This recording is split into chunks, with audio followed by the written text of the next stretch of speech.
Hi everyone, I'm Luke Gill, and welcome to another mic review. For this video, I'm going to be comparing two different microphones. The first one will be the OHMA microphone, and the second will be the Pinnacle Flat Top 2 ribbon microphone.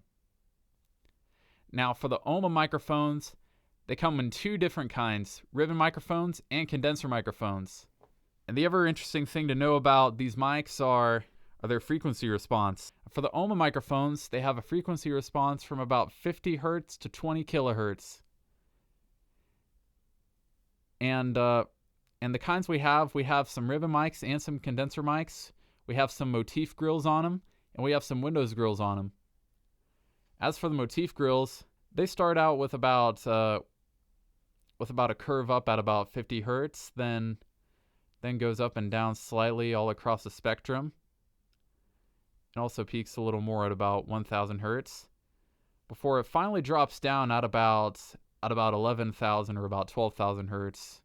The ribbon mic with the Windows grill has a similar frequency response, only about 1 decibel or so higher, and the drop isn't as steep. Both frequency responses for the motif grills and the Windows grills are more or less the same.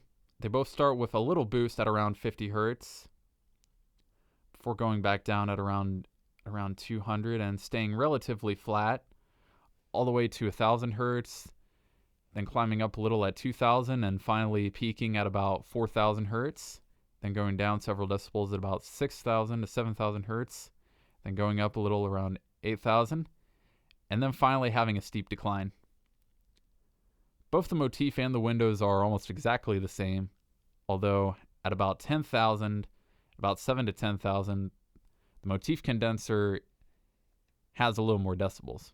As for the Pinnacle microphones, their frequency responses go from about 30 Hz to 15 kilohertz, plus or minus 3 decibels across the spectrum. Without further ado, let's move ahead to these mics. For these mics, I compared them on the drums and on the electric guitar. For the drums, I had my buddy Finn play a short little groove for us. And then on the electric guitar, I had my buddy Gabe plug in his guitar with an amp and also play a little groove for us. So we'll see what these guys have got.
My country, 'tis of thee, sweet land of liberty, of thee I sing.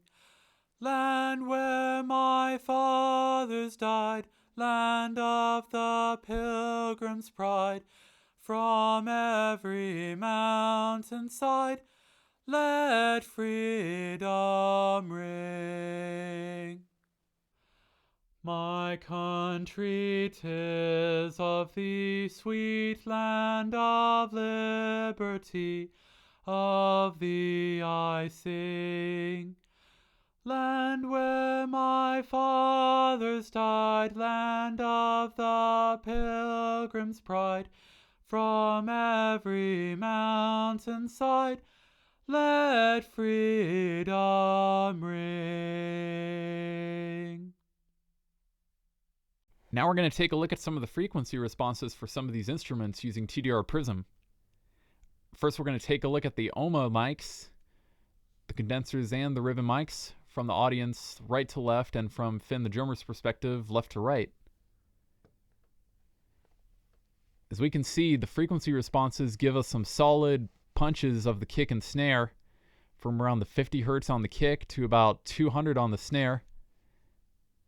And we see about a pretty even response otherwise from all the other drums and all the other cymbals. And the case is true for all four of these mics, since they were all put right next to each other. And overall, everything is pretty well balanced. The Pinnacle mics we had a couple feet lower than the OHMA mics, and so they were closer to the kick and snare.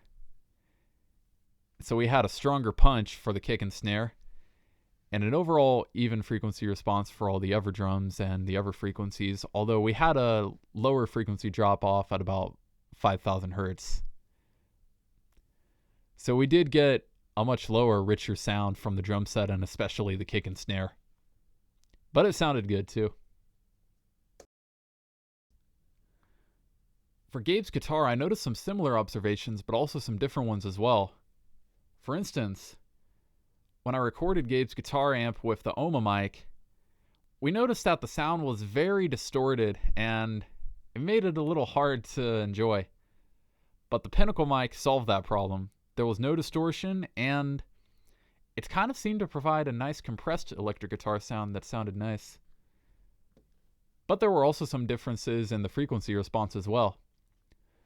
On the OHMA mic, it seemed like a hill going up and then down again in terms of the frequency response, with the peaks going from around 100 hertz to about 1000 hertz, with some frequencies going up and down in between, with a slow climb up of some of the frequencies going from 0 to 100, and a slow climb back down from about 1000 to 20k. The Pinnacle, on the other hand, had more of a boost in about the 50 to 100 hertz mark, and a sharper drop off from about 5,000 hertz to lower. So we did still get a lower sound out of the Pinnacle, but it was also still richer and cleaner and less distorted.